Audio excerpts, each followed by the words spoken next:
la filosofía y... Ay, sí, cierto, no estamos grabando. No lo había puesto en la grabación. Pero bueno, ya está. Ya está. Bueno, este, tenemos que la filosofía y la medicina eran materias de alta cultura. O sea, la filosofía, afortunadamente, desde mi punto de vista, no pierde este papel de estudio profesional, tal cual. Es un estudio profesional. Y su estilo de vida era pues lo mismo que pasaría como por ejemplo con pues, Sócrates, Platón y Aristóteles. O sea, el discípulo mantenía un estilo de vida que estaba pegado al maestro, ¿no? Este modelo sería también adoptado por la medicina. O sea, la vida del discípulo igual estaba apegada completamente al maestro. Además, este tipo de educación sería reservada para la élite. Igual aquí los patricios, los plebeyos y los libertos, creo que se llamaban, que eran los plebeyos que pasaban a tener una pues, mayor incidencia en la vida política, porque pues estaban libres, eran los que, bueno, más bien, solamente la élite podía acceder a la filosofía y a la medicina. Igual ya espero que más adelante ahondemos en esto, profundicemos en cómo era la sociedad y la vida en este periodo de Roma. Y bueno, pues el resto de la juventud, quien no podía acceder ni a la filosofía ni a la medicina, pues se dedicaba a la política, ¿no? La retórica. Bueno, a pesar de la existencia de arquitectos, ingenieros, pues sí, personajes que tendrían una preparación mucho más específica, mucho más profesional, pues no había como escuelas, ¿no? Dedicadas a esto. Ya sería mucho más adelante. Solamente filosofía y medicina, ¿no? Ok. Y bueno, la organización de la escuela y sus métodos didácticos, ¿no? La educación, pues mayormente privada. Ya hasta conforme iría avanzando la Roma imperial y todo esto, y es que ya empezarían a ser la más administrados sí, por lo local, por el Estado. Las escuelas efébicas fueron administradas de manera local. Pero de nuevo, esto fue más adelante. Bueno, ahí me fue, no sé por qué la J. Pero sobre todo, que cuando todos, igual vamos a ver que la extensión del imperio era tan grande, tan grande, que tenían que ir dejando como a gobernadores. Entonces, por eso es que tuvieron la necesidad de romper hasta cierto punto como con la educación privada, ¿no? Para que tuvieran mayor control sobre la población. Eso está bien interesante y también, así como que, spoiler, Roma cayó por su extensión. O sea, Roma cayó porque era pero tan grande que no había posibilidad de gobernarla ni de dirigirla de manera como correcta. Por eso también empezó a haber mucha corrupción, empezaron a haber traiciones y no sé, demás temas. Igual ya lo veremos. Y bueno, pero rápidamente, la organización romana arcaica. Destacar que Roma no pasaría de nuevo por este periodo como trágico, ¿no? De los héroes trágicos. No tuvieron Aquiles, no tuvieron Héctor, no tuvieron Paris, no tuvieron Agamenón, no tuvieron ninguno de estos sujetos. Y sus valores estarían centrados en el trabajo rural, la familia y la patria. Y además de que buscarían la isonomía y que se refiere a la igualdad entre nobles, plebeyos y libertos. Su expansión sobre todo fue militar. O sea, sí fueron unos sujetos que eran como más bruscos, ¿no? A diferencia de Grecia, que era, pues, le gustaba hacer comercio, le gustaba también acercarse a otro tipo de conocimiento cultural, todo esto. Además, la mujer tenía muchos mayores derechos. Eran educadas, podían heredar y además participar en la política. Imagínense que en el ágora griego, o sea, eran puros compas, ¿no? O sea, era puro hombre que estaba ahí parado. Y bueno, en las decisiones romanas sí había una participación pues femenina más acentuada. La virilidad, les decía, llegaba a los 16 años, ¿no? Ahí les ponían una sábana encima y decían, ahora dijo, ya, eres mayor de edad. Y su participación política iniciaba precisamente a esta edad. Y su formación militar iniciaba a los 17 o los 18 años. Y sobre todo destacar que no nos acercamos a este ideal romano, ¿no? Que nos presentan en las películas, sobre todo en la vida de Brian. Ay, sí. Vean esa película, se las Está buenísima. recomiendo mucho, mucho, está buenísima. Es como una interpretación más chusca de la vida de Jesús. Está muy, muy Es buena. una parodia de todo y de todos. Sí, está buenísima. Bueno, no sé si la ¿Cómo has se visto. llama? La vida de Brian. Ok. Está en Netflix y si no, hay una versión doblada al castellano en YouTube completa. Está en Netflix, güey. No Sí, manches. sí, yo soy fan del trabajo de Monty Python, es que la tengo en pirata, la tengo en original, la tengo está en Netflix y también en YouTube. Está Ay, buenísima. ¿me pueden Es repetir el nombre, porfa? No, La vida de no entendí. Brian. ¿La vida de Brian. quién? La vida de Brian. Brian. Ajá. Bueno, Brian, así es. Brian. Sí, Brian. Brian, Brian. ajá. Ujú. Así como el Brian, ¿El Brian? Por eso la vida del Brian. pensé que había entendido mal, por eso dije, no puede ser el Brian. Sí, ese es el Brian. Sí, es el Brian. El Brian, Brian. pero es una película que trata sobre una persona que se llama Brian, que nace al mismo tiempo que Cristo. Exacto. Digamos que tiene una vida paralela, pero en la cinta van parodiando las películas de Roma y Grecia que se hacían en la época, porque en los 60s y 70s, no, desde los 50s a los 70s hicieron muchas películas sobre Grecia y Roma, que están bonitas. Sí, Parodian a la Taco, política. todas estas Ajá. están buenísimas. Parodian las películas de Cristo, parodian el fanatismo religioso, se parodian a sí mismos, parodian incluso el movimiento feminista de aquella época. No sé, esos cuates no se Sí, no se tocaron reducen a nada. con nada, le dieron a todo. Güey, las lapidaciones, güey. Está, Sí, cierto. está buenísimo. La Bueno, escena de la lapidación está buenísima.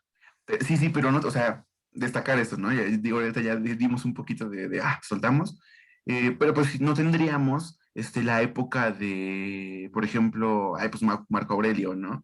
Así, un emperador educado, filósofo, limpio, que crearía así como igual invertiría en la educación, en la limpieza de la ciudad de Roma. No, todavía no son los romanos perfumados con olivo, limpios y bonitos. No, todavía no estamos en esa época, ¿no? Que se dedicarían a las artes, a la filosofía. O sea, sí los hay, pero son muy pocos. Entonces, bueno, hasta aquí llega mi presentación. Fue un texto muy cortito, yo lo disfruté bastante. Sí, igual. Y, ¿qué onda? ¿Todo claro? ¿Todo bien? ¿Todo correcto? Si lo siguieron sin ningún problema, no. Les pregunto de nuevo, ¿no les fue molesto cómo hice la presentación? No, está más seria. Pero está muy clara. Y de hecho el tema me pareció muy claro, muy, muy claro. Les vuelvo a pasarle el... Ay, perdóname, dime. Ya el problema viene cuando nos piden opiniones, como como en la actividad integradora. Ahí es donde ya surge el problema. ¿Tú cómo te sentiste, Ilse? ¿No lo sentiste pesado? ¿No fue como visualmente agresivo? ¿No? No, de hecho, estaba viendo lo que escribiste que parece una hojita pegada con un masking. Como Eso tipo post-it. Sí, eso me gustó mucho. Sí, está más serio. A mí me gustan más los memes. Es que yo soy muy como sarcástica, ¿no? A veces se siente agresivo, pero me gusta. Esta sí estuvo seria, pero sí la entendí. Además de que pues el tema pues es corto, ¿no? Entonces, pues sí, Claro. sí la entendí.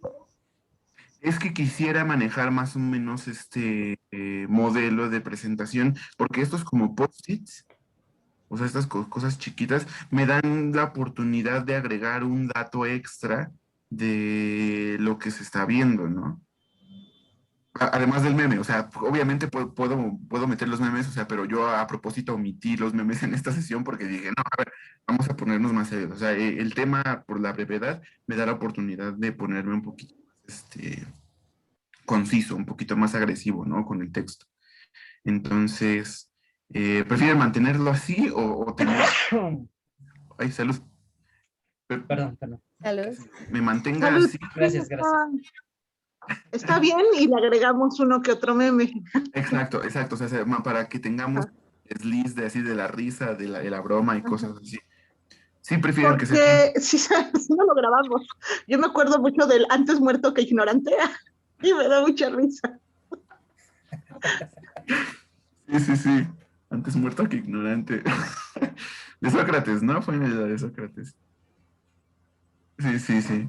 Ay, no, qué pena. Pero bueno, entonces, ok. Ya, nada más quería, sí quería su opinión. Muchas gracias. Vas bien. Ok, bueno, pues ahora me toca a mí con la segunda parte de esta seriedad. Nada más ahí, porque me lo exige mi lado historiador, voy a acotar una cosa que miren, se me pasó ponerlo, pero ya la agregaré. Al tiempo el que está apelando Pavel es lo que se conoce como la época de la República Romana.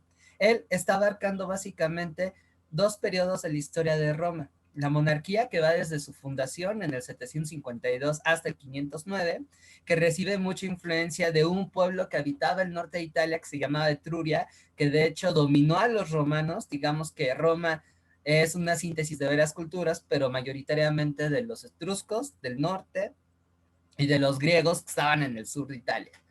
Y donde, digamos, se forma esta identidad rústica de Roma, exactamente, con los valores tradicionales a la familia, la idea de la igualdad, en donde también se dan, entre otros procesos históricos, la formación del imperio.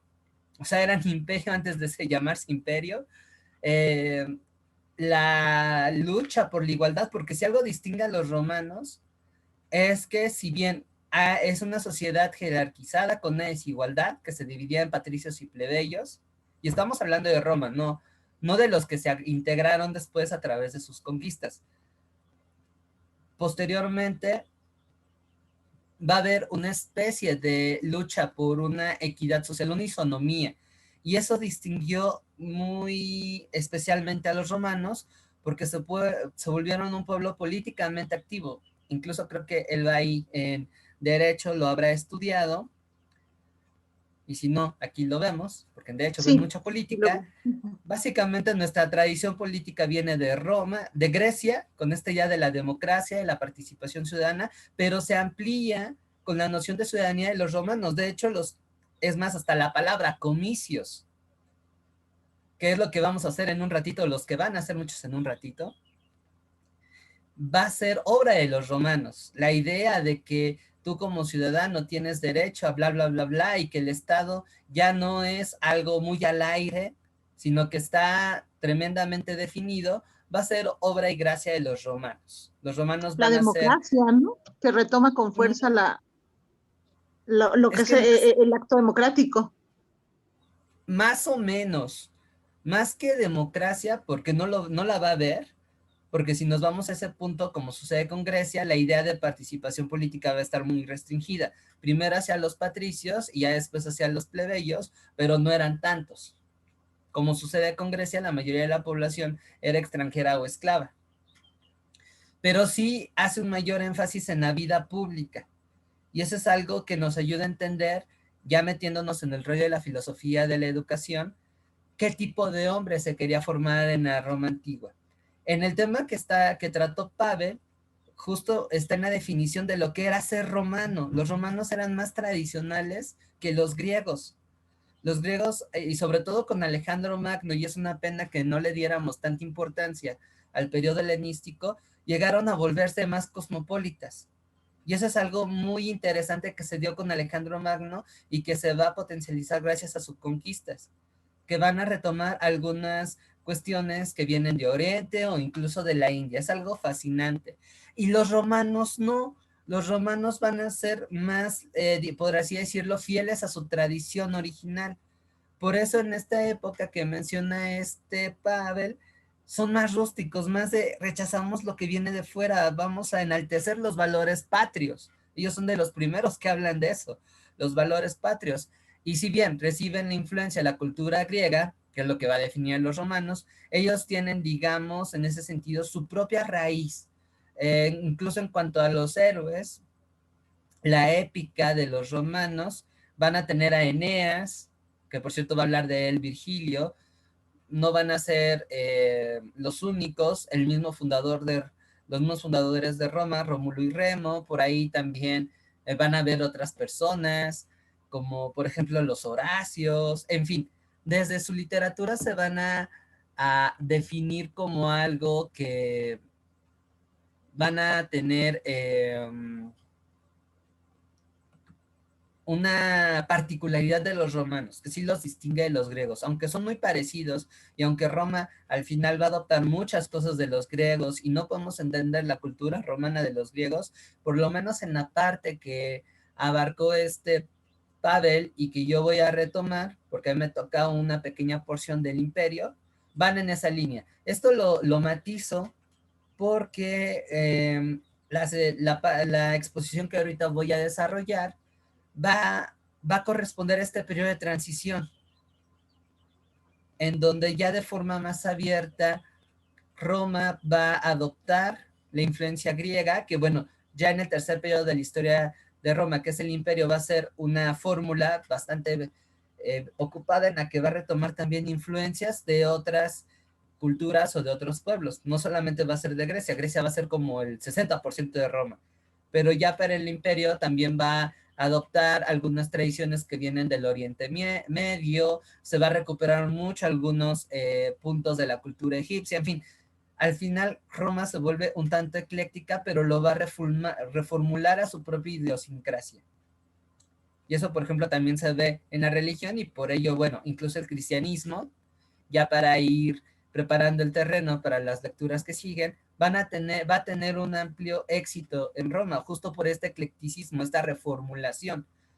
Si ustedes analizan, a medida que evoluciona el cristianismo como religión, se va desprendiendo de sus raíces judías y va adoptando cada vez más elementos grecolatinos. ¿Sale? Sí, Pavel. Digo, es que vienen palabrotas. ¿Saben qué es eclecticismo o lo ecléctico? ¿No? Ok. Una persona ecléctica es que toma varias cosas de diferentes, por ejemplo, un ecléctico en filosofía es que no se asume como un platónico, pero ni tampoco como un aristotélico, pero tampoco es un existencialista, y sin en cambio toma partes de cada una de estas escuelas para concebirse como sí, vamos, lo que necesita, ¿no? Lo que le parece, lo que requiere. Entonces el romano sería ecléctico en tanto que en sus conquistas sí retoma de Grecia, retoma de los egipcios, retoma de los dorios, retoma de sus mismas raíces etruscas, o sea, como que va tomando muchas cosas y va generando sincretismos. Ajá. Es un chile mole y pozole. Ah, exacto, es un chile mole y pozole. Ya, perdóname, Fabián. ¿Va? No, no te preocupes. Pero esa parte va a darse en el último periodo de la historia de Roma, que sería el imperio, que eso probablemente lo vamos a ver el siguiente domingo. ¿Va? Por lo pronto ahorita estamos en esa transición y en ese sentido me gustaría que enfocaran la lectura de Bañanano, en la que los romanos dicen, sí, es que nosotros tenemos cosas que vienen desde aquí, el valor de la familia, el trabajo de la tierra, el ser más rústicos, o sea, ciencias que tenemos que ser pragmáticos, y eso es algo que distingue a los romanos. Acuérdense de en qué línea va la filosofía de la educación. Digo, está muy bonita la historia de la educación y ese es, por ejemplo, un problema que estoy viendo de este curso, que toma como referencia la historia de la educación para hablar de la filosofía, pero acuérdense que cuando estamos hablando de filosofía de la educación, estábamos hablando de qué tipo de ser humano se está formando, bajo qué principios y para qué. Y cómo la educación de alguna manera está ayudando a la formación. Ahí es en donde entra la filosofía. No hay que caer en ese canto de sirenas en donde nos quedamos, por ejemplo, en la evolución de la educación históricamente hablando. Eso es algo muy lindo y no lo desvinculamos. Pero digamos que eso lo van a retomar en la parte de historia. Y está bien que lo integren, porque una cosa va de la mano de la otra. Sin embargo, no perdamos el foco, porque si no, puede ocurrir, por ejemplo, lo que le pasaba, y me acuerdo bastante bien, porque le ayudaba a varios de mis compañeros, que era lo que pasaba en mi generación en pedagogía, que en las clases de filosofía de la educación, más que de filosofía, se encargaban de hacer trabajos de historia de la educación. Y sí, es un referente, es una base, pero no es el fin. Recordemos que la filosofía se encarga de lo que es la concepción de qué es el ser humano, qué le integra y para qué. Y sí, lo de la historia es tremendo porque responde a necesidades concretas, que como se habrán dado cuenta, varía de acuerdo con los tiempos. Pero no nos centremos en la parte histórica, sino en la parte de las ideas, del para qué, del sentido. No quitemos esa parte tan rica de la filosofía de la educación, ¿vale? No, y que además Ahora, lo importante y lo rico de la historia es que va analizando la evolución de los porqués, de los para qués, ¿no? O sea, la transformación de todo esto que también ha sufrido la misma filosofía. Entonces, sí, sí, es bien importante, es bien necesario la filosofía, la historia, perdón. Ahí lo malo es que yo no soy historiador, entonces estoy medio chato, pero afortunadamente tenemos aquí a Fabián para curar esa parte de la que yo renqueo, ¿no? sí, está bien llevarlas de la mano, eso me parece fabuloso y es un buen atino en ese sentido del curso, pero lo que digamos que aquí hago la advertencia es no perder de vista la filosofía, las ideas. Eso sobre todo a la hora de hacer sus reflexiones, ¿vale? En este caso, la historia es un auxiliar de la filosofía. Nos ayuda a entender por qué. Pero aquí nuestro principal objetivo es qué tipo de ser humano se está buscando formar a través de estas ideas, ¿vale? Entonces es un tanto difícil, pero no se preocupen, esto es sobre la práctica y sobre todo al momento de enfrentarse a la lectura y saberla analizar. Les digo, un error muy frecuente que inclusive yo tuve es que confundía las cosas. Y sí, reforzaba la parte, por ejemplo, del histórico, del económico, pero bateaba lo que era nodal, ¿no? Que es la particularidad de la materia. Si ustedes aprenden a vincular, pero al mismo tiempo a reconocer las diferencias y entender el para qué, sus trabajos van a ser más ricos y ustedes van a tener una formación más sólida, ¿vale?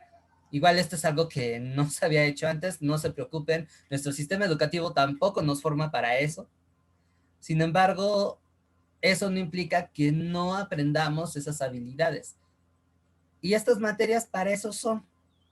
Y ya cuando estén chambeando como pedagogas o se enfrenten a problemas educativos más gruesos o su tesis, ya se van a dar menos dolores de cabeza porque van a entender cómo va a estar el business y lo más importante de todo, van a saber aprovechar mejor lo que se ofrece, van a saber ordenarme su cajoncito, ¿vale?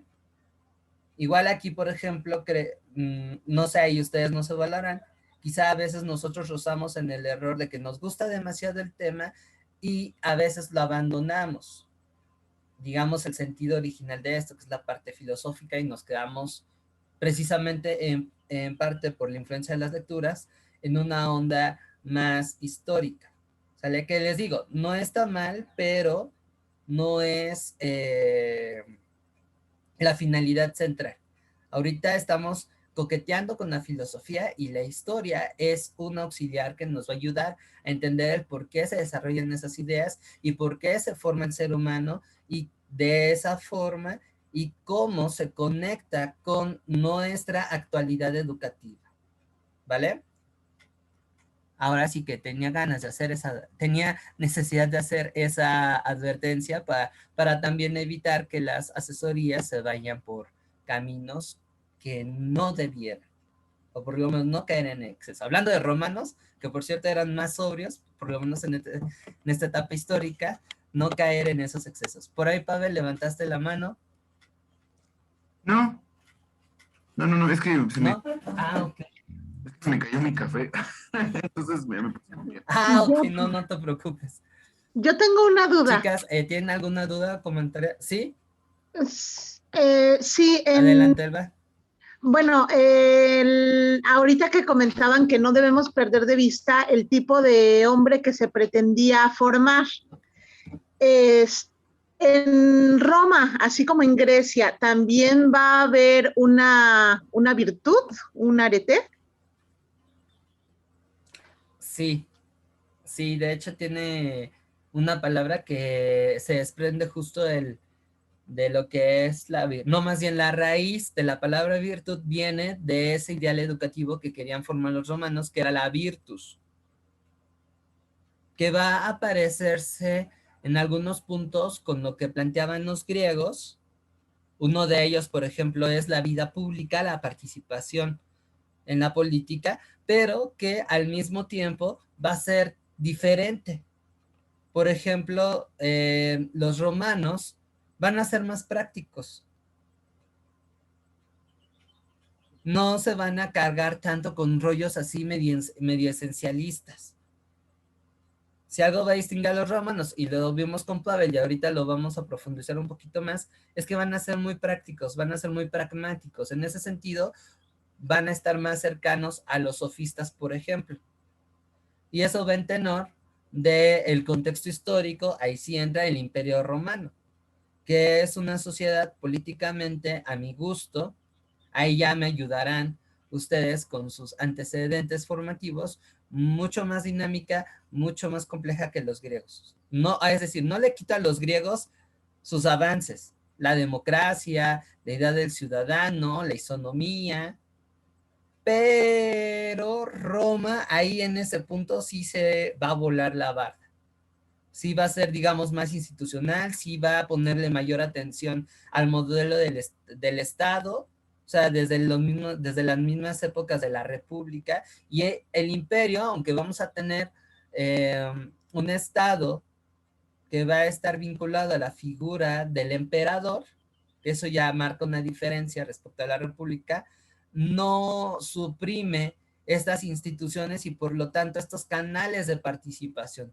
Al contrario, va a ir evolucionando. De tal manera, por ejemplo, que el ciudadano romano en ese punto va a abarcar mucho más cualidades que el ciudadano griego. ¿Sale? De hecho, tendrían su virtud. Aquí corrígeme, por favor, Fabián. Lo que yo recuerdo lo leí precisamente de Cicerón. Que su virtud tenía más de una índole militar, marcial, tal cual, ¿no? Porque sí, ya lo iremos viendo, estaban más enfocados en la conquista, en lo militar.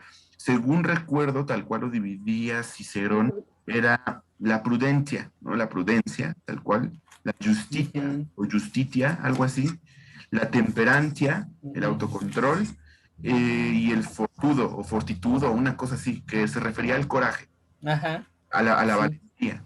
Ajá. Y de hecho, si esto ustedes se acuerdan, tiene una relación casi directa con la República y con la ética la República de Platón y la ética de Aristóteles. De Aristóteles. Ajá. Y entonces la virtud sería el equivalente a la arete griega. Ajá, y que tendría incluso posibilidades como viriles, ¿no? Porque, pues, vir me parece que se refiere a hombre, a varón, marido, soldado, cosas por el estilo. Eh, pero con una cualidad más de excelencia militar, griega, valiente. Uh-huh. Sí, sí, sí, por supuesto, la virtus romana va en una línea de formar hombres que sean funcionales políticamente hablando. En el caso de Grecia, era una opción que va a cobrar más fuerza, sobre todo en la época de la Grecia clásica y la helenística. Pero no va a desarrollarse de una forma tan profunda como si va a suceder en Roma. Pero, Roma en ese sentido sí supera a los griegos. Uh-huh. Antes de avanzar, ¿sí te respondimos, Elba? Sí. O sea, sigue existiendo, lleva un enfoque distinto, ya no se va a denominar arete, pero sigue existiendo una virtud. Nada más Ujú, otra. ujú. Bueno, hice así como una línea del tiempo chiquitita de la historia de Roma, le puse de los años 752 al 509 es la fundación. La segunda etapa es la República y la tercera es el Imperio. Ah, exacto, Ok. exacto, sí. En cuanto a las fechas, el inicio de la República empieza en el 509 antes de nuestra era, con expulsión del último rey de origen etrusco, y va a culminar en el año 19 antes de nuestra era, con la institución del imperio, en la cual Octavio Augusto, que era el sobrino del Julio César, del Juli, este famoso conquistador romano, dice, no, no, ya la goma, eso de la república como que no está funcionando, se está armando un desmadre, y pues mejor el poder centralizado en una sola persona. Y entonces ahí es cuando evoluciona al imperio. Pero algo muy chistoso que sucede con el imperio romano es que aunque estamos hablando de un poder centralizado, en donde hay una figura central, no se suprimen los antiguos canales de participación política que se habían desarrollado durante la República. Es una simbiosis bien interesante y un ejemplo de ello es que permanece y pervive el Senado. Y el Senado durante mucho tiempo no solamente va a ser una institución consultiva, sino que va a tener un peso político enorme. Y a medida que también evoluciona la historia de Roma, por presión, por guerras, por lo que ustedes ya saben que aparecen en los libros de historia, otros grupos sociales van a ir tomando un poco más de presencia. O sea que el Senado no solamente se centra en la aristocracia, la misma aristocracia se va nutriendo de grupos sociales que con el paso del tiempo van a empezar a adquirir poder. Y bueno, ya hasta el final, cuando se acabe en el imperio en el 476, vamos a ver que los que manejan el business van a ser incluso los bárbaros. O sea que en este proceso de integración, gente que incluso era considerada extranjera del imperio romano, va a empezar a meterse en la polaca y van a tener un gran poder. Y eso nos habla justo del peso que tenía el ideal de ser humano que querían formar los romanos. Es algo bien, bien, bien interesante. Sí, un poquito complicado, pero muy interesante. ¿Va? Así es que con eso cierro la parte de las etapas históricas de Roma. No sé si pude responder de forma adecuada a tus inquietudes, Elba. De la República, 519 al 19 ya No, de nuestra era o también antes de Cristo. no. Va del 509 antes de nuestra era al 19 antes de nuestra era. Ah, ok. ¿Y el tercer imperio? Y el imperio va del 19 perdón. antes de nuestra era al 476. Roma eterna, hermano, Roma eterna. Ay, sí. Ah, sí. Ok, gracias. Ah, la historia del imperio romano es bien linda. Lástima que ya no la ven tanto en la escuela, pero es hermosa. En general, la historia, la antigüedad es algo muy bonito que pues, ya no le están poniendo atención como en mis épocas. En fin, vamos ya a meternos de lleno con la influencia de los griegos. Aquí ya nada más es redondear un poco lo que maneja Pavel. El influjo de la cultura helénica con los romanos va a cobrar más fuerza a partir del siglo II, que coincide con la etapa en que los romanos se están expandiendo por todo el mar Mediterráneo. Y una de las regiones que conquistaron por esas fechas es justo Grecia. Grecia capta, como decían en las monedas. Pero pasa una situación bien interesante porque al momento de conquistar estos territorios, culturalmente los romanos cada vez van a ser conquistados por los griegos. Es algo bien interesante porque dentro de la misma sociedad romana, al tener contacto con la cultura griega, dicen, madres, esto está bien chido, vamos a impulsar su adopción. Y eso va a ser muy importante porque va a delimitar la educación romana. Les digo, aquí estamos en una etapa de tensión. Van a haber algunos conservadores, por ejemplo, hubo un romano muy famoso de esa época, orador, Catón, que decía, no, no, es que nuestras costumbres son muy importantes y tenemos que educar hacia nuestros hijos y no tenemos que permitir que los extranjeros nos influyan. Hagan de cuenta como con los abuelitos y a veces nosotros decimos de lo mexicano con la globalización. Es que ¿por qué día Halloween y Día de Muertos es nuestra cultura? Imagínense este brother porque era igual de intenso. Pero hubieron otros que decían, no, o sea, los griegos nos superan en muchas cosas, tienen varios elementos que nos pueden servir, hay que incorporarlo. Y ahí se nota, por ejemplo, lo que nos comentó Pavel. Prácticamente el modelo educativo que se implementa durante esta parte de la República proviene de los griegos, específicamente del helenismo, del periodo helenístico, es decir, posterior al imperio de Alejandro Magno. Acuérdense que don Alejandro va a dar el rol y va a conquistar prácticamente la mayoría del mundo conocido. Eso nos indica que la educación romana va a adquirir un carácter bilingüe. Aquí vemos algo dialéctico, mientras que se intenta en la medida de lo posible mantener una lealtad a la esencia romana, la virtus, al mismo tiempo se están proveyendo de elementos que están volviendo a los romanos más cosmopolitas. Primero están empezando por Grecia, pero más adelante van a ir incorporando elementos de otras culturas. Y eso nos está indicando de algo que es muy característico de los romanos. Son versátiles a más no poder.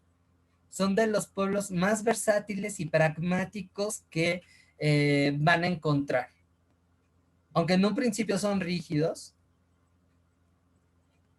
al mismo tiempo van a ser versátiles. Es decir, que lo que van a aprender de la cultura de la gente que van a conquistar, van a retomar lo que les funciona, lo que les sirve. Y el caso más ejemplativo era con los griegos. La idea era formar un civitas, que es como el equivalente de ciudadano en Grecia.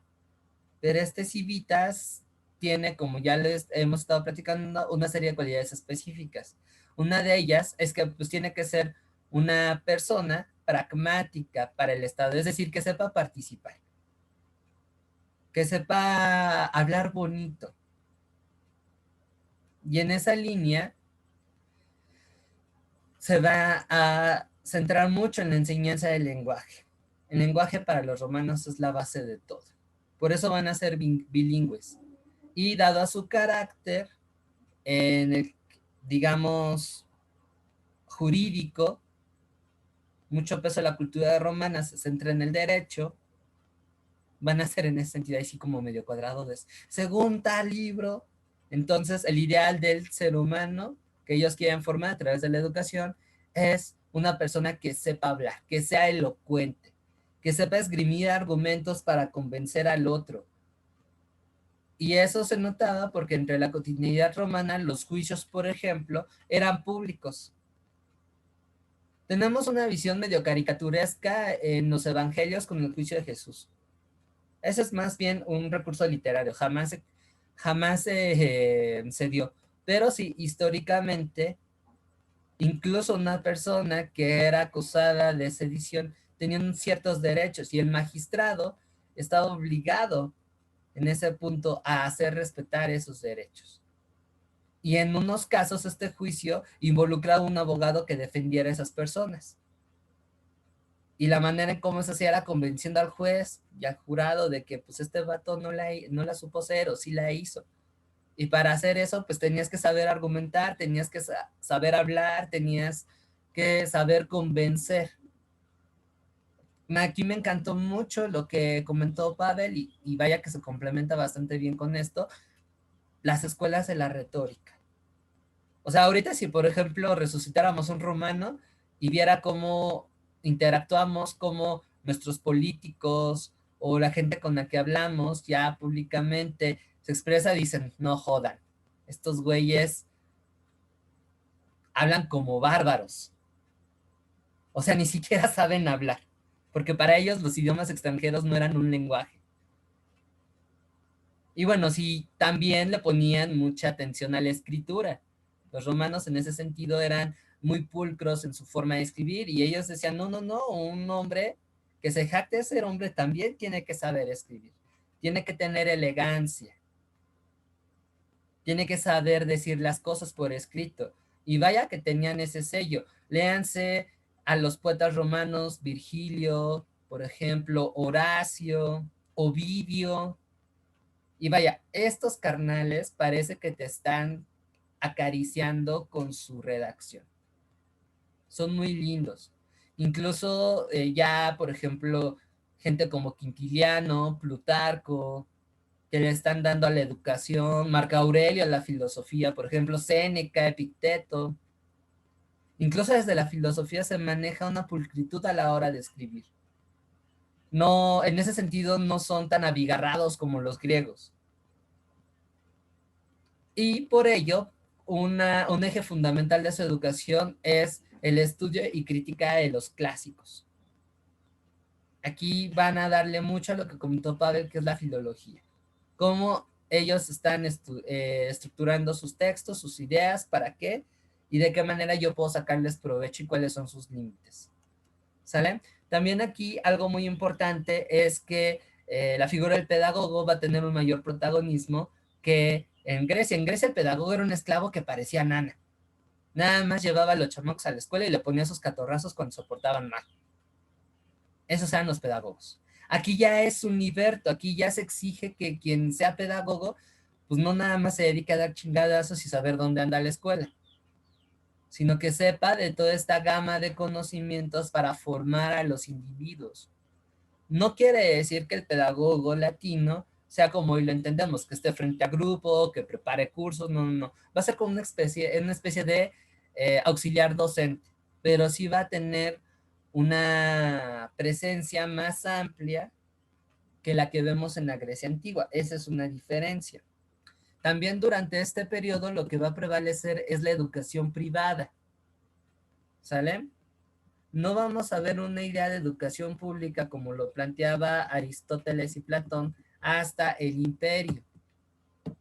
Aquí es pues, nada más la educación para las familias que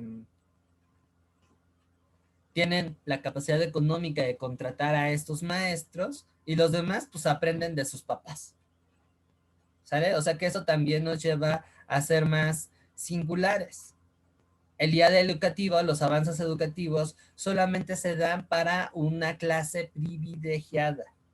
El vulgo, como le llamaban al pueblo romano, que no tenía privilegios sociales, si bien ya hacia el final tiene en teoría derecho a participar por la marginalidad económica y social en la que vivían, tenían una formación mucho más rústica, mucho más basada en los ideales de la familia, en lo que te dice papá, apréndete el oficio y ya la armaste. Solamente van a haber casos muy escasos en donde vamos a ver un avance formativo, pero no es la regla. ¿Sale? Eso también tenemos que aprender a distinguir, que los procesos educativos van acordes a contexto social de los individuos. No es algo homogéneo, ni siquiera en el papel. Eso se va a intentar hacer, pero pues ya hasta cuando el Imperio Romano alcanza su máximo esplendor con estos emperadores que mencionó Pavel, con Nerva, con Trajano y con Marco Aurelio, que sí son, digamos, personas que dicen, no, tenemos que ponerle mayor atención a la educación y hay que meterle más candela a la educación pública. Solo hasta ahí, pero es un esfuerzo que se va a acabar terminando esa dinastía.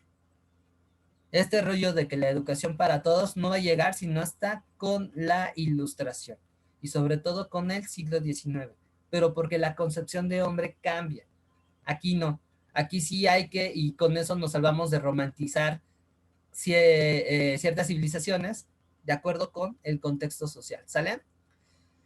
Bueno, creo que esto ya lo hemos mencionado, lo mencionó Pavel. Quizá aquí me voy a centrar un poquito más en el rollo de la infancia. A pesar de lo que comentó mi buen amigo, sí hay una mayor comprensión de esta etapa de la vida del individuo por parte de Roma que de Grecia. Grecia sí era de, pobre chamaquitos, son como seres de barro que los formamos y ya todo el peso para el docente. Aquí no, aquí los romanos van a reconocer que el infante tiene ciertos atributos que le puede potencializar su aprendizaje, pero no van a llegar, por ejemplo, a lo que hoy podríamos entender de la infancia. O sea que sí hay que darle el valor a gente como Piaget, como Vygotsky, Montessori, que son los Pestalozzi, que son los que se aventaron a estudiar un poquito más esta etapa, ¿vale? Pero sí, hay un avance, eso no hay que descartarlo. ¿Dudas hasta aquí? No. ¿No?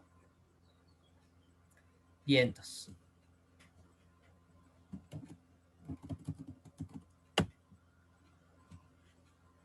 Ok, bueno, creo que esto ya lo comenté acerca de la noción de la juventud. Quizá me voy a centrar un poquito, parece que agarramos las mismas fuentes. La imagen, ¿no? Ajá. Ajá, es que está bien padre, es la efectiva. Bueno, aquí quizá para ir enriqueciendo un poco más esto, el primer intento de legislación educativa por parte del gobierno romano y digamos un esbozo de educación pública va a ser hasta el gobierno de Augusto, ya en el imperio. De hecho, él fue el primer emperador romano propiamente dicho. ¿Sale? Él va a fundar los Collegia Juvenus, que van a intentar dar una oferta educativa formal basada en la retórica, en la argumentación, en la oratoria, un poco complementándolo con las ciencias, pero no en el arte. Sin embargo, digamos por la falta de organización y también por no ponerla como eje central de una política mucho más profunda, los colegios juvenus, que en español significa los colegios de la juventud, van a transformarse en clubes aristocráticos, donde iban los hijos de los pudientes, sí a formarse, pero más para cotorrar. O sea que esta institución al final se terminó convirtiendo como una especie de clubes sociales.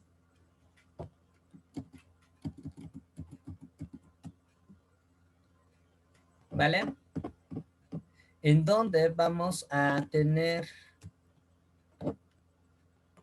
esfuerzos más serios, va a ser con Vespasiano, que fue un emperador que perteneció a la dinastía Flavia. Van a sustituir a la familia de Augusto del gobierno de Roma. Él va a ser el primer emperador que va a legislar en materia educativa.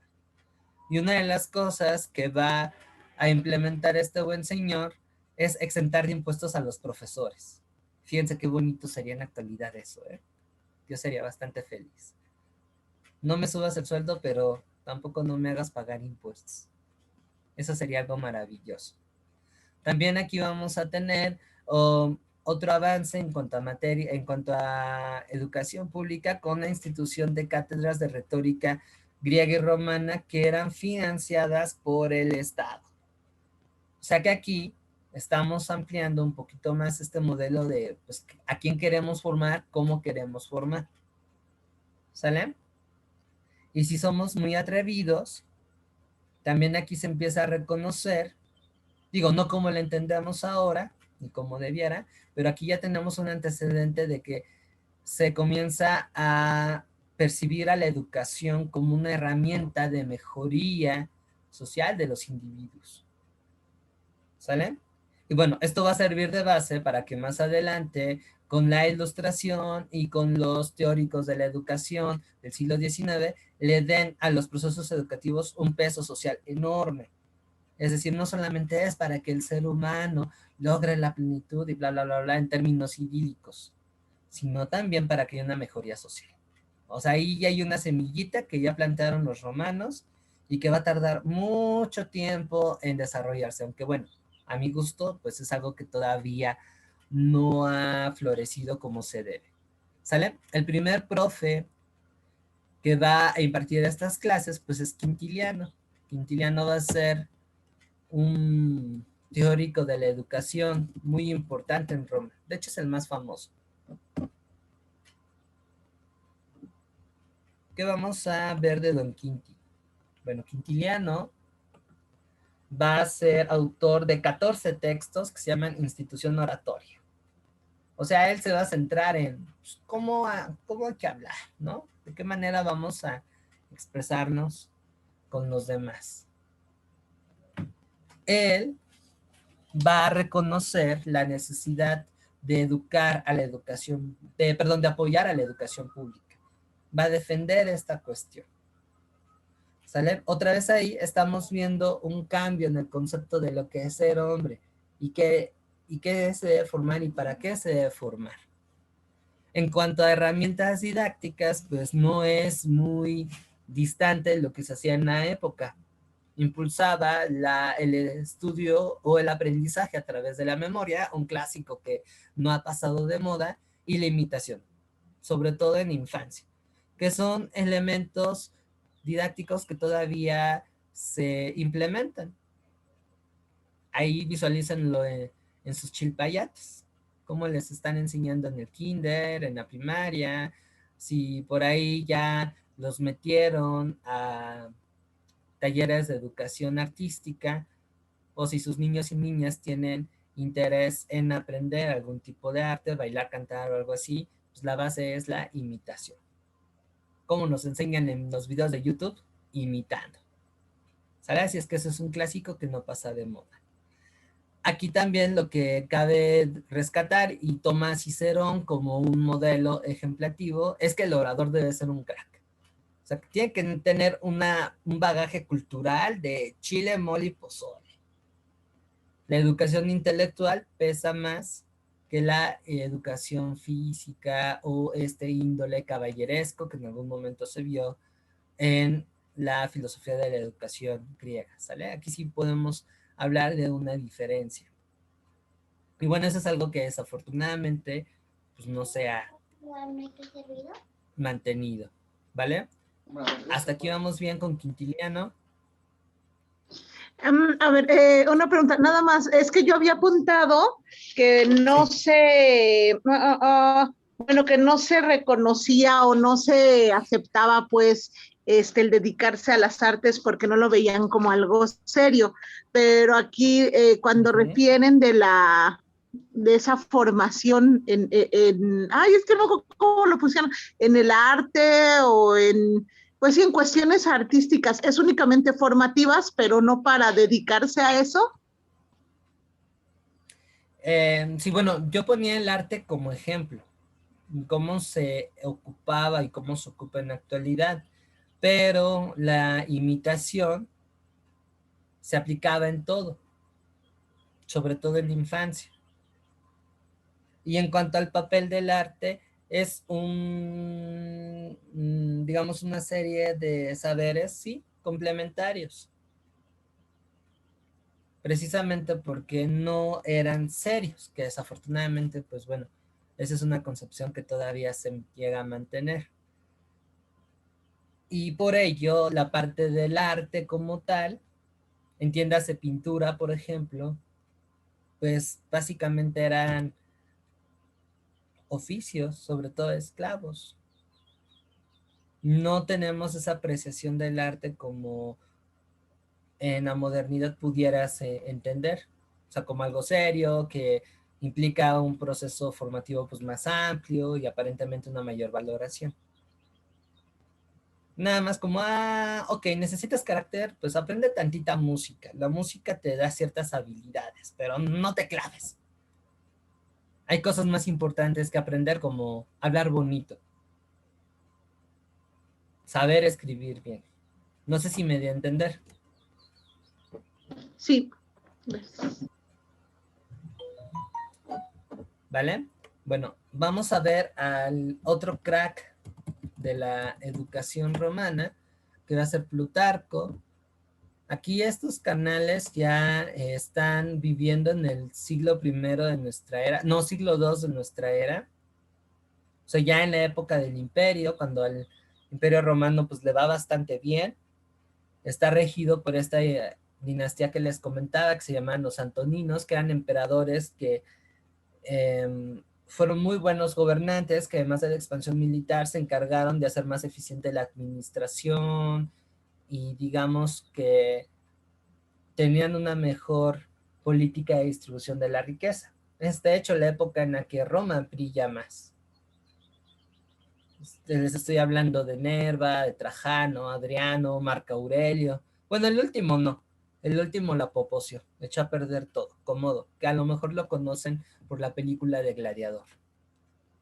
Ese no, pero todos los anteriores sí estaban muy centrados en, de alguna manera, llevar al imperio a un grado mayor de apogeo. Y por ello la educación también va a subir. ¿Sale? Bueno, ¿qué vamos a hablar de Plutarco? Este señor me lo encontré en las dos carreras. Este señor con cara de pocos amigos. No, en realidad está de reflexivo. No está distinguido en nada por el estilo. Él va a ser pedagogo y también historiador. Él va a escribir un libro que se llama Educación de la Juventud. Él, a diferencia de Quintiliano, va a hacer un poco más de teoría de la educación. Su propuesta educativa se va a articular en 3 puntos. La naturaleza, es decir, el entorno, el conocimiento, el qué voy a saber de ese entorno y el ejercicio. Como buen romano, la práctica. ¿Sale?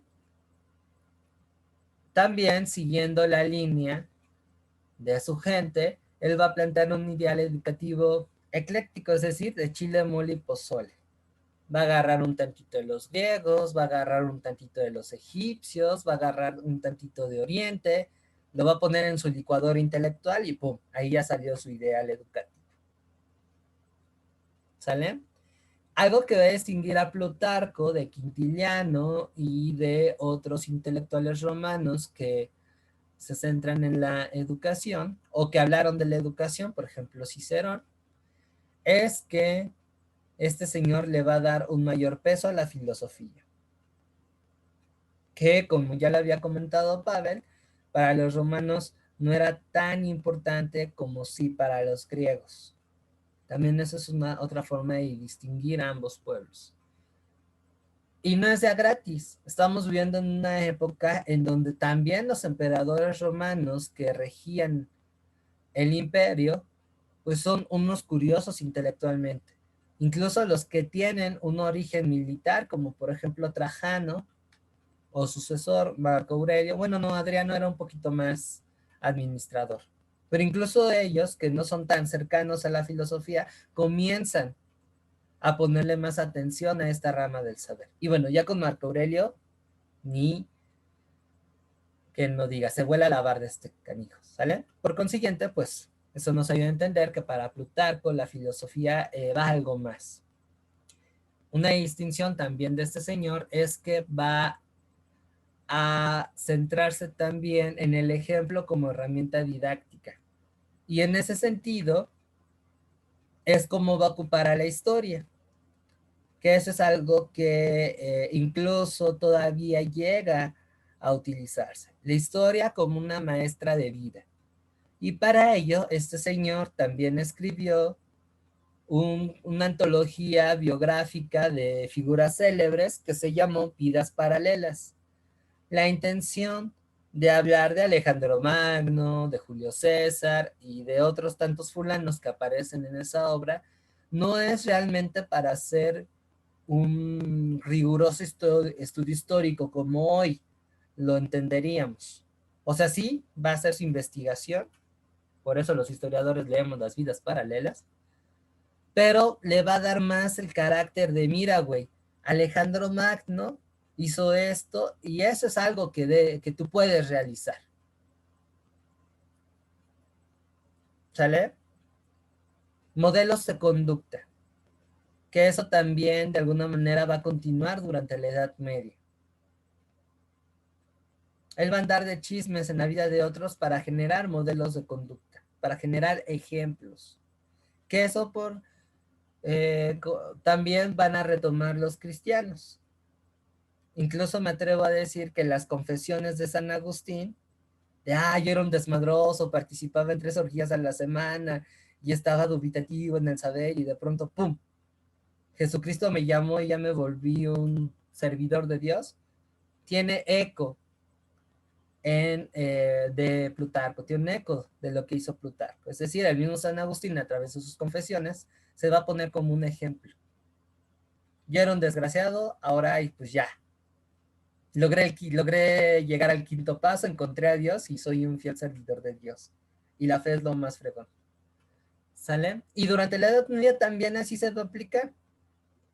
Mucha de los libros de historia que se van a centrar en la vida de los santos, de los apóstoles, de los reyes, de fulano, sutano, va con esta línea de generar ejemplos. Incluso si ustedes recuerdan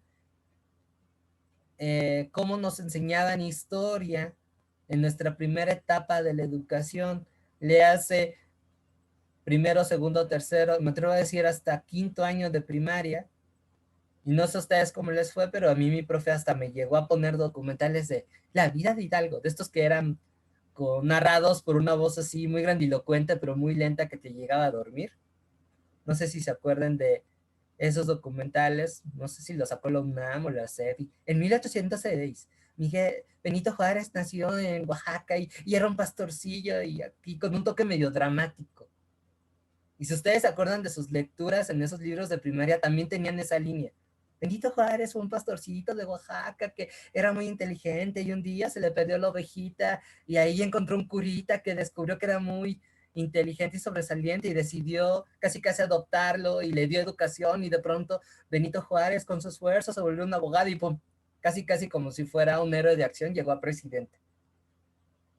Bueno, pues esa línea del por qué nos enseñaban la vida de Hidalgo, de Juárez, de Villa, de Zapata, Madero, bla, bla, bla, bla, bla, a esa tierna edad, era para que nosotros adoptáramos esas cualidades, para que nosotros adoptáramos de esas figuras patrias modelos de conducta, con el fin de que ya cuando creciéramos, fuéramos ciudadanos cabales.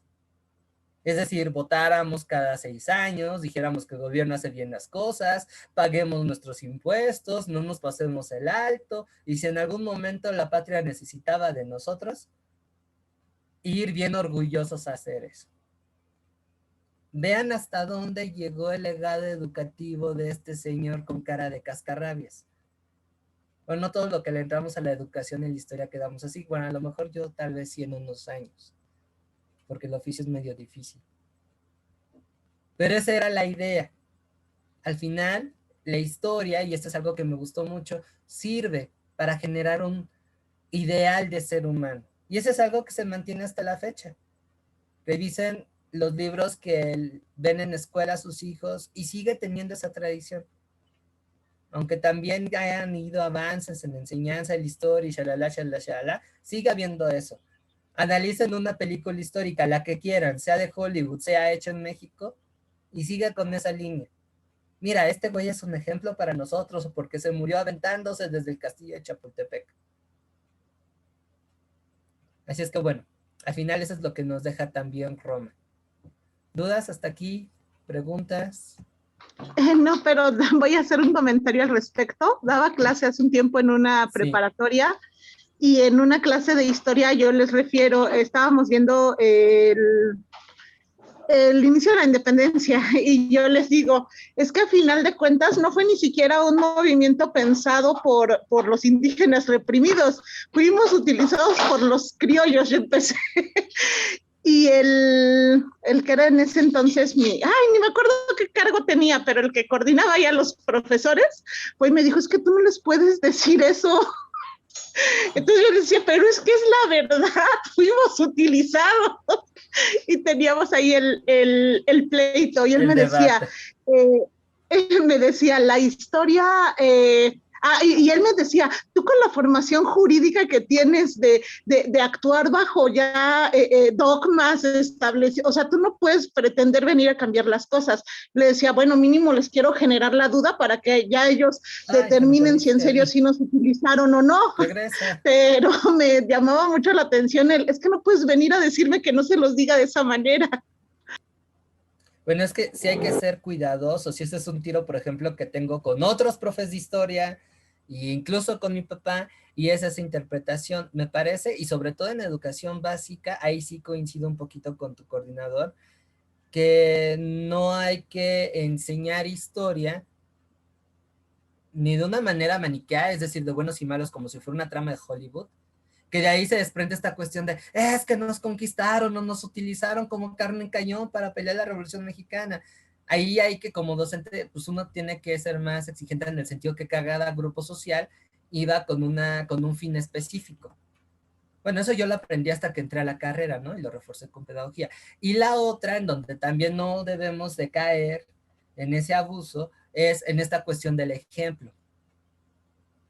Porque eso nos lleva a idealizar, ya sea el proceso, ya sea las figuras. Exactamente. O como si nos fueran a conquistar, ¿no?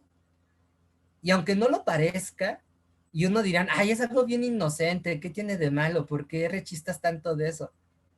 Conforme pasa el tiempo y nos quedamos con esa visión de la historia en nuestra formación, y se los digo porque cotidianamente me toca aventarme esos tiros, se llegan a generar traumas. En serio. Y luego cuando uno le toca hacerla de profe de historia y explica de otra manera estos sucesos o la figura de estas personas, no, la banda se pone bien intensa. Es que tú estás defendiendo a los españoles porque ya la Malinche y yo, espérate, no va por ahí el asunto, ¿no? Entonces, bueno, al final qué bueno que salió esta colación, porque eso también nos lleva a no romantizar estas ideas educativas que hemos estado viendo, sino encuadrarlas en su contexto histórico, a ver los ecos que tiene en la actualidad, pero al mismo tiempo sus limitaciones. Y bueno, como pedagogos ahí eso devela algo que es muy importante y que la filosofía de la educación evidencia mucho, y me parece que ahí es en donde podemos darle un sentido práctico a esto, la cuestión de la responsabilidad. Si yo estoy con esta chamba que implica formar a otros seres humanos bajo una serie de particularidades específicas, pues madres, ¿yo cómo le hago para también en este proceso no proyectar mis traumas? Les digo, o sea, aquí nos pone una situación muy parecida a la de los doctores, que estamos Pero trabajando con material sensible. sí, pero a final de cuentas, bueno, yo lo veía en mi caso, yo decía, ya están en prepa, ya superaron ya la primaria, la secundaria, y en segunda, en mi opinión, el Ajá. tener otra versión nos puede desarrollar incluso hasta Ah, ese interés o esa curiosidad de, pues voy a investigarlo, ¿no? sí, pero ¿sabes cuál es una bronca? Yo estoy totalmente de acuerdo contigo. Y a ese principio yo le estimulé en mis clases de historia, y bueno, Ilse no me dejará mentir, ella fue mi víctima en esa rama, no una, dos veces, la segunda por placer. Y si hasta parece canción de Paquita la del barrio, o de José Alfredo Jiménez. Pero, y ahí es en donde vemos la limitante de nuestro propio proceso educativo. No tenemos las herramientas para hacerlo. Conectamos más con nuestras emociones y lo que hacemos es una reproducción, pero al revés. Y eso, por ejemplo, nos ayuda a entender por qué estos libros que son tipo Pachi Chapoy de la historia son tan exitosos y tan consumidos, programas muy bastante abigarrados de historia también, pero al mismo tiempo rechazamos, y lo quieren ver así, recursos más serios, ya ni hablemos más formales, más serios. Es decir, que te reten a investigar, que te reten incluso a confrontar esta parte, que te reten a ver que no hay buenos y malos, sino que son grupos que van hacia intereses específicos. Y eso la gente llega a rechazarlo, les vuela la cabeza. Una evidencia de eso lo puedes ver ahí un día que quieras hacer una curiosidad antropológica, un video de YouTube sobre la historia.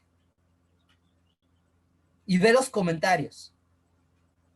Lejos de hacer este análisis, es una reproducción, incluso hasta de un fundamentalismo, y esa es una proyección de los traumas que tenemos, que se ven incentivados por esta otra supuesta situación crítica que en realidad es Pati Chapoy, pero inversa.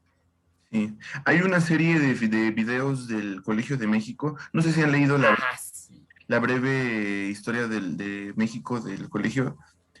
No creo que son tan malos, creo que sí son. Son buenos, son bastante Son- buenos. de hecho, la verdad, a mí me encanta y cada cierto tiempo me los veo. Es una serie de breves documentales de la historia Ujú. de México por el colegio y no saben la barbaridad de cosas que se encuentra uno en los comentarios. Nada más por chisme, vayan, vayan, vayan. Es más, ahorita les pongo la liga de los comentarios, pero tú sabes unas cosas, o sea, de que neta, sí nos vinieron a salvar de la barbarie, y por ahí sale el personaje que cree que, sí que leyendo a Carlos Castañeda ya tiene una conexión total con el Ujú. conocimiento ancestral O mexicano, los cuatro acuerdos o toltecas. los cuatro acuerdos toltecas, cuando te das cuenta de que las variantes del mismo maya, a pesar de que el Popol Vuh es como El Antiguo Testamento, el Génesis. ándale, es como el Antiguo Testamento. Las variantes que se van haciendo durante el periodo prehispánico del Popol Vuh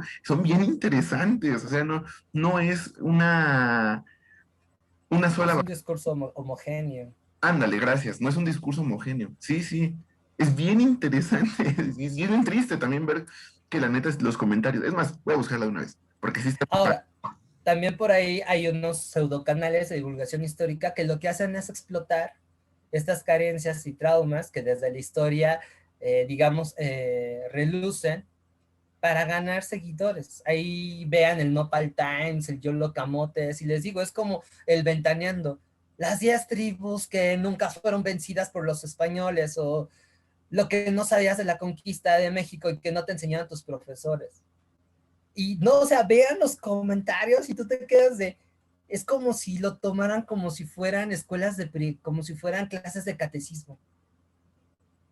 O sea, esta habilidad crítica de cuestionamiento, de pensamiento que tú mencionaste, Elba, y que se supone que para eso nosotros aprendemos ciencias sociales en educación básica, no la tenemos. Es una reproducción y entonces ahí ayudas a entender por qué las teorías de las conspiraciones son tan efectivas en la actualidad. Porque hay banda que no se quiere vacunar, por ejemplo. O por qué se matan solamente por los colores de un partido político. Porque no hay esta capacidad que disciplinas como la filosofía y como la historia te dan. Y ahí como pedagogos, pues te mete más en conciencia de tu chamba. Y te das cuenta que tu oficio pues no es tan sencillo como aparenta, sino que implica un alto grado de responsabilidad, y más cuando estás frente a grupo, y más cuando estás dando una clase que tenga que ver con ciencias sociales. Es todo un show, es todo un show. Voy a buscar a mi ex coordinador para disculparme. Es que, fíjate, un problema muy No, cañón que se tenemos entiende, en se entiende bastante. Sí, la neta sí, sí, es que un problema que sí tenemos muy cañón es que la verdad, yo pienso que nos falta de repente, ahora sí que el justo medio aristotélico. O sea, ok, sí, Ujú. sí tienes una postura ante la historia, tienes una postura política, emocional, todo, ¿no? Porque, por ejemplo, eso creo que ya les había comentado. Yo leo el análisis del suicidio de Durkheim y nos pone a los humanos como si fuéramos unos seres desechables, así, bien tontos, no sé. Y lo leo y a mí me enoja. Me pone de malas el estudio de Durkheim, pero si me sitúo en el momento histórico, ¿por qué lo está diciendo tal cual? ¿Por qué lo está describiendo? Entonces me quita lo personal y empieza un análisis objetivo, empieza un análisis crítico. Y es bien difícil, es bien difícil. Yo apenas estoy leyendo, les presumo la brevísima relación de la destrucción Oh, de las casas. Es un libro muy bueno, muy bueno, pero también nos pone al pueblo mexicano indígena como si fuéramos pobrecitos, como si fuéramos los más vilpendiados, cuando inocentes. inocentes, seres que apenitas y tocó Dios por el alma, y así, y también digo, con este güey no, no me parece. pero ya, o sea, me libero de lo personal y viene el objetivo, viene lo crítico, viene lo que sí puedo explicarle a las otras personas, ¿no? Ajá. Eso es lo complicado. Y una y ahí les va un tip, una herramienta para salvarnos de los juicios personales, y esto es aplicable en todo, porque me gustó mucho el caso de Pavel, porque eso es algo muy recurrente que se van a encontrar a lo largo de la carrera, sobre todo con materias de política, de comunicación, de economía, planeación, y estudien al autor, sepan a qué se dedica, para quién escribe y en qué contexto histórico lo hace. Porque eso les va a ayudar a tener una visión más fina de lo que quiere decir con su obra y qué busca. Y de esa manera van a ahorrarse varios juicios subjetivos. O sea, no estoy diciendo que tomen como palabra de Dios lo que dice el autor, ni Freire, ni Durkheim, ni César de Caux, ni Girón, ni a quien se enfrenten, Foucault, quien sea. Pero sí es importante entender bajo qué perspectiva le está haciendo para que yo le saque provecho, para que yo extraiga lo que me sirva, lo que me ayude a fundamentar lo que quiero decir, y al mismo tiempo para visualizar una crítica más precisa, que vaya más allá del, no me gustó porque pues dice que los niños son tabula rasa, y se le tiene que dar a chingadazos, ¿no? No, aguanta, o sea, ve la época, ve el porqué, confronta. Esto es algo que deberíamos hacer desde seco, pero bueno, ya lo pasado, no se pudo, ya estamos en la universidad, estamos en una modalidad complicada y no resta más que agarrar las herramientas para aprender sobre la marcha. Eso sí es de cajón hacerlo, porque si no, van a tener problemas y sus trabajos no van a ser trabajos académicos, van a ser ejercicios retóricos y mal hechos además. Aquí perdón por sonar duros, pero así. No estoy diciendo que los de ustedes, que ahorita este es el segundo punto que vamos a tocar de manera súper rápida, vayan a suceder así. Es entendible, no vamos a pasar la guadaña. Pero sí es importante reconocer nuestros límites para ejercer las correcciones necesarias y paulatinamente ir creciendo. Y no sé ustedes cómo lo vean, pero yo soy partícipe de que el aprendizaje es erótico porque te genera placer. Aunque te exija, te genera placer. Entonces eso es algo, ese es un ideal, va a sonar muy platónico, al que no hay que renunciar. Si estamos aquí, no es nada más por el papelito, no es nada más por ego. Vamos por algo más profundo y esto implica crecer como estudiantes. Si en el pasado no lo hicimos, si ya llegué medio choco, pues bueno, ya fue. Si mi primer trabajo salió así, no hay pex. Precisamente estamos en una etapa formativa. Aquí lo que se pretende hacer es ir de poquito en poquito subsanando esos límites para disfrutar mejor lo que estamos estudiando. Lo de la calificación va a ser complementario, porque si ustedes disfrutan, aprenden. Si aprenden, van a tener un trabajo de calidad.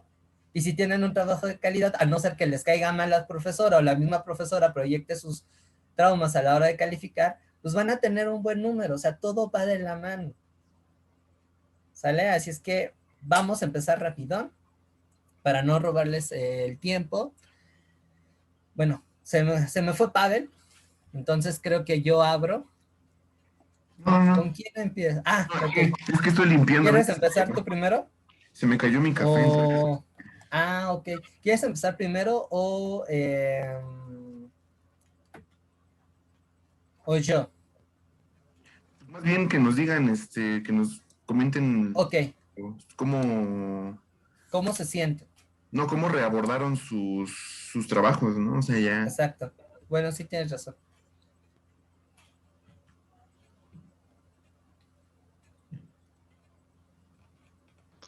Yo voy, ahí voy. Dejen nada, abro mi trabajo. Bueno, yo abordé la tesis filosófica de Sócrates y la tesis educativa de Aristóteles. Honestamente, me costó mucho trabajo el emitir una opinión, o sea, es que es algo como muy distinto, ¿no? El aprender el tema, o considero que lo estoy aprendiendo porque ya, etcétera, pero en el momento en el que se enfrenta uno, ok, ¿y tú qué opinas al respecto? Me costó como mucho trabajo. Por lo que hace a la tesis filosófica de Sócrates, bueno, yo traté como que fue otra situación que me costó trabajo, como de resumir todo lo que dimos en un párrafo, porque la extensión que nos piden pues es muy breve, de hecho creo que hasta me excedí por ahí una hoja. Yo había comenzado diciendo, Sócrates señala que el alma es la directriz de la persona, por lo que podemos entender el alma como la conciencia. Cultivar el alma es cultivar la mente, por lo que está ligada a la virtud. La virtud no puede ser enseñada. El perceptor no es transmisor del conocimiento, es más bien una especie de partero. Y aquí me acuerdo que ustedes habían hecho ese comentario, que por eso nos referían a qué se habían dedicado los padres de Sócrates, porque eso iba a influir directamente en su ideología.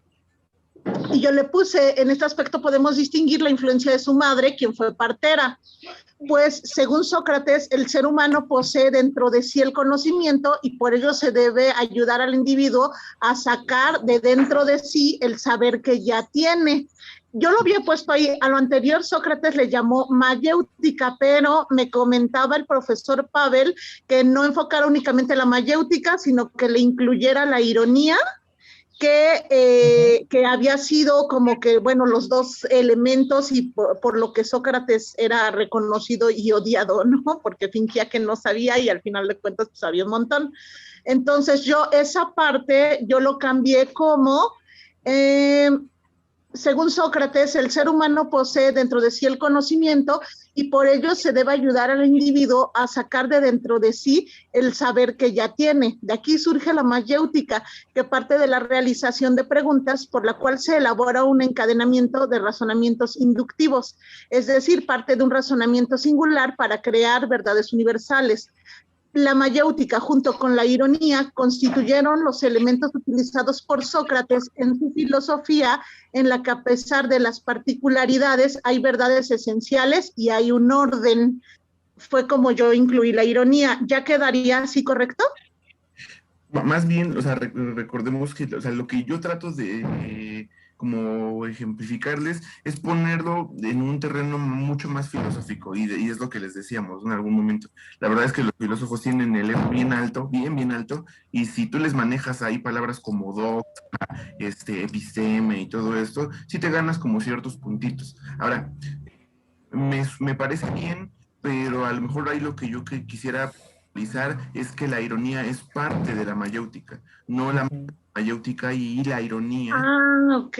O sea, el proceso de la mayéutica, perdón, rápido. El proceso mayéutico inicia con la ironía. A partir de la ironía empieza ya la exposición de pensamientos que son tal cual lo describes, ¿no? El encadenamiento de preguntas para procesos inductivos. O sea, eso está bien, eso a mí me parece explícito y bastante bien abordado. Lo que yo te plantearía sería que, como hacer la descripción del proceso mayéutico. De nuevo, ironía, pregunta. Okay. Ironía, pregunta y llegas a un concepto, ¿no? Y lo que se busca es la universalización de dicho concepto. Ok, entonces aquí si yo le pongo, por ello se debe ayudar al individuo a sacar dentro de sí el saber que ya tiene. De aquí surge la mayéutica, que integra la ironía, que parte Exacto. de la realización de preguntas por la cual se elabora un encadenamiento, etcétera, etcétera. Exacto, ¿sí? Muy bien, sí, así sí me gustó. Okay. Bueno, así lo pondría yo. Después tuve uno que hasta, perdón. Queda. No, vas. Ok, uno que me da hasta pena preguntar porque no supe cómo hacerle, porque me pone el profe Pavel. Igual cuando mencionas que Sócrates, no es cierto, en la sección de tu opinión crítica puedes sumar los comentarios de Platón o Genofonte acerca de Sócrates histórico y no solo el platónico. Yo no sabía que lo había abordado solo el platónico. Entonces no supe cómo integrar una opinión de Jenofonte o Platón. Me fui de nuevo al libro, pero como que no lo supe identificar, y ya no le cambié nada. Ajá, o sea, a lo que yo me refería es que, por ejemplo, ven que veíamos que Sócrates, ya en varios diálogos, sobre todo como en los más tardíos de Platón, sería prácticamente como un personaje literario. Ajá. Por ejemplo, y para Jenofonte, y me parece que incluso para el mismo Protágoras y otros personajes, aparecería una descripción mucho más acertada, más histórica de quién sería Sócrates. Ajá, o sea, es que ahorita no recuerdo bien textual, lo abordas, pero, o sea, a Sócrates no hay que abordarlo nada más desde la perspectiva de Platón, porque nos quedamos hasta cierto punto cortos con lo que ejemplificaría él como ser histórico, ¿no? Como filósofo, no como solamente un personaje de los diálogos platónicos. Ok. Y sobre todo que lo puse porque sí pienso que le daría mucho más sustancia a tu escrito, o sea, le daría más. Digo, no sé qué quiere agregar Fabián. ¿Qué pacho? Sí, que no sé si tú quisieras agregar algo respecto a eso. No, creo que está bien. Ahí nada más añadiría tus conclusiones. No tengas miedo. Sí, No ¿no? tengas miedo porque en tus conclusiones como que enseñas la mano, pero luego le escondes, te da pena y ya no hablas. Al final es un ejercicio que te exige eso. Lo único que tienes que tener cuidado es en dos cosas. La claridad, es decir, después de todo esto, yo pienso que ahí es en donde se vale confrontar. Para eso leíste. Exacto. Y un poquito de coherencia y cerrar.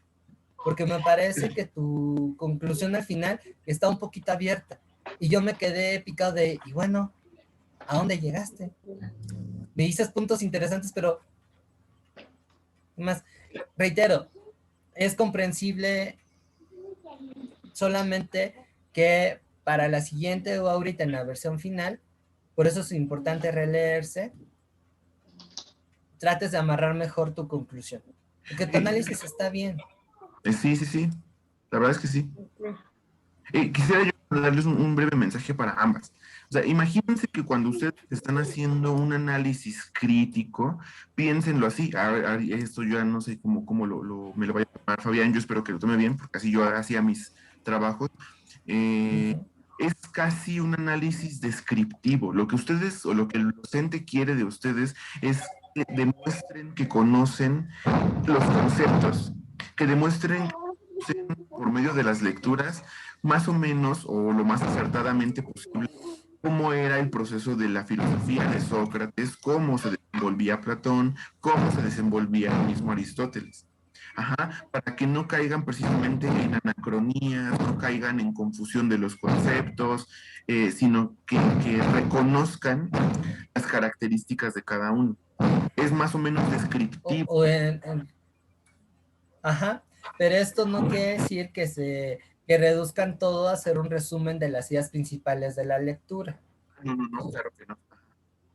No, ahí también aguas con eso, porque muchos de estos trabajos, incluso yo llegué a padecer también de esa limitante, es que me decían análisis crítico descriptivo, pero ¡pum! Lo que hacía era una síntesis de los autores de la lectura, y no, o sea, tenemos que explicarla al final, es involucra retomar los conceptos e irlos desarrollando. Y en la Exacto. conclusión, tener ese chance de evaluar y cuestionar sí, por qué no. Por eso dice crítico, no trabajo de síntesis o resúmenes. Cuando ya te meten ahí la palabra crítico, es que no te salvas de los guamazos. Y a través de esa crítica, tú estás demostrando qué tanto aprendiste de el autor y lo más importante, cómo lo estás retomando. Allá, esa parte de la evaluación está muy interesante y también es muy importante. En cuanto a la descripción, ya ahí me estás indicando y creo que eso es algo que ambas lo tienen, el manejo de los conceptos. Eso queda incuestionable, les pongo 10. Pero ya en lo crítico es en donde les digo, como que todavía siento miedo, no se me sueltan, temen que el profesor les pase la guadaña o nosotros, y no, ese espacio es suyo, apréndanselo. Sí, exacto. Yo también siento como que le rehuyeron ahí a los guamazos ahí de dar sus propias opiniones, de dar su juicio acerca de lo que analizaron. Y nada más, de hecho, creo que de verdad siento que el contenido de su trabajo estuvo bien. Ujú. Realmente entrarle allá a los- a las cachetadas con don Aristóteles y con Sócrates. Sí. Y un tip, Bueno, tienen algo que a mí me está pasando. Escriben bajo presión, escriben con estrés. Exacto. Y eso hace que el estilo, que el borrador salga un poco complicado. Se los digo porque yo cuando leí dije, estas muchachas están escribiendo Nerviosas. bajo presión. Sí, están nerviosas. Y eso me pasa a mí, eso me pasa a mí, eso me pasa a mí, me pasó durante la carrera. Y por eso los digo por experiencia. El tiempo de estudio es un tanto sagrado y más para escribir. Tienen que estar zen, como en el libro que les envié, para que las cosas fluyan. No solamente basta tener sus fichas de trabajo, lo subrayado, sino disfrutar la actividad de la escritura. Y van a ver que en ese estadio el trabajo va a ser mucho más legible. Si están estresadas, si están apresuradas, porque ching, ya lo tengo que entregar en media hora y apenas voy en la página 1, o andan pensando que se les queman los frijoles, van a escribir cualquier cosa y no van a reflejar lo aprendido. Se los van a rebotar, van a frustrarse, van a decir, es que yo no sirvo para esto, y bueno, se desencadenan una serie de cuestiones. Respeten su tiempo tanto de la lectura como de la escritura, ¿vale? Bueno, yo creo que en un tiempo van a desbloquear el superpoder de leer así rápido y ya ir resumiendo. Pero bueno, continuemos. Sigue, Tere. bueno, en opinión crítica, yo le puse, es que sí, ya sé dónde está mi error, y hasta yo lo veo, pero no sé cómo cambiarlo. Dice, bueno, yo en la opinión crítica le puse, quizá el primer obstáculo al que nos enfrentamos al analizar la tesis filosófica de Sócrates es que no existe obra escrita. Sin embargo, las aportaciones como el razonamiento inductivo y la definición universal tienen eco hasta nuestros días. Aquí esto no me gustó, y sí, ya hasta después cuando lo leí dije, ay, esto no iba aquí en una opinión crítica, esto iba arriba cuando hice así como que el resumen, le puse Sócrates reconoce la mayor importancia y trascendencia del hombre en su alma. Sócrates señaló que el alma es algo característico del hombre y es ahí donde radica el pensamiento, es decir, la inteligencia, los valores morales y éticos, pero eso no iba en una opinión crítica. Ya después me di cuenta y lo acepto. No, yo pienso que está bien. Ahí más bien la cosa sería como desarrollar esa idea, desarmarla, desglosarla, para que entonces puedas atacar cada uno de los puntos. Por ejemplo, ok, el juicio del humano yace en el alma. Entonces, por ejemplo, ahí podrías retomarte quizás la frase de nadie actúa mal, sino que es ignorante. Entonces ahí ya estás abordando tanto el papel como el papel moral. Exactamente. ¿Sí me entendiste? Tranqui, sí, tranqui. sí. O sea, tomar esa idea que yo ya sentí. El retomar esa idea que yo ya puse cuando hablo de la moralidad, de la trascendencia que le da al alma, que lo tome yo para emitir de ahí la opinión. Ya después pongo, en lo referente al bien moral, lo relaciona con la verdad. Esto significa que bueno, esto creo que sí lo comenté, pero mala. Esto significa que quien conozca la verdad no podrá menos que practicar el bien. El saber es virtud, por lo tanto, quien conoce lo correcto actuará con rectitud. No hará el mal y el que hace el mal es por ignorancia. Entonces, ahí yo desde que nosotros lo vimos, yo pensaba una situación, el que, en mi opinión, Sócrates analizaba al individuo solito, pues, o sea, hablaba del alma del individuo, hablaba de la moralidad del individuo, de la ética del individuo, o sea, como que, pero yo decía, a lo mejor no es tan aplicable en un contexto social, cuando ya tienes muchos mecanismos de control, cuando ya tienes pues no sé, incluso el ser aceptado socialmente, o sea, ya hay mucha influencia ya como grupo social, pero no supe cómo aterrizarlo, entonces yo le puse, Sócrates se centró en el análisis del individuo en lo particular, quizás siendo omiso en analizarlo en un contexto social en el que existen diversos mecanismos de control que pueden influir en situaciones en las que, no obstante de tener conocimiento de consecuencias, podemos actuar con maldad, causando un daño a la sociedad, aún teniendo la conciencia y el conocimiento de consecuencias de las acciones. Por ejemplo, y de verdad, o sea, era mi desesperación de no saber si lo estaba explicando bien, que hasta busqué un ejemplo a ver si aclaraba un poco lo que yo quería decir. Tenemos conocimiento de que algunos recursos naturales se están acabando. Sin embargo, en nuestro afán de satisfacer necesidades inmediatas, sobreexplotamos esos recursos causando un mal, aún teniendo conocimiento de las consecuencias. A lo mejor me salgo un poco de la cuestión moral, pero digamos ya en la praxis, ya en la, ¿cómo dicen ustedes? Ya en el fin pragmático lo estamos haciendo de otra manera. En la actualidad, permítanme, sí, en la actualidad, el que se realice una conducta no exime de las consecuencias que puede traer, es que ahí salió mi parte abogada, es decir, si se realiza una conducta que se constituye en un delito, no me exime de las consecuencias legales, es decir, la ignorancia no exime del mal causado. Cuando la maldad transgrede a otras personas o afecta a la sociedad,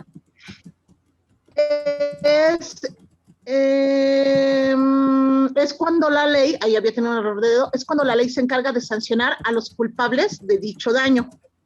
Entonces, yo quise abordarlo desde dos ejemplos, uno en el que ya de manera social, ya no hablando o no analizando únicamente al individuo como lo hacía Sócrates, haciéndolo de manera social, podemos causar